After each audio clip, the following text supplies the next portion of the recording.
Good afternoon from Bridal Fabrics. Today I want to tell you about a lace called Abiona, and you can see it here in white, but we also offer it in ivory.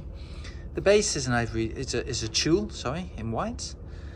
It's been delightfully embroidered with a base leaf pattern and then embellished with some three-dimensional flowers in a variety of different techniques. Very tasteful. There's some beads which decorate the middle of the flowers. See one there, some smaller beads down here.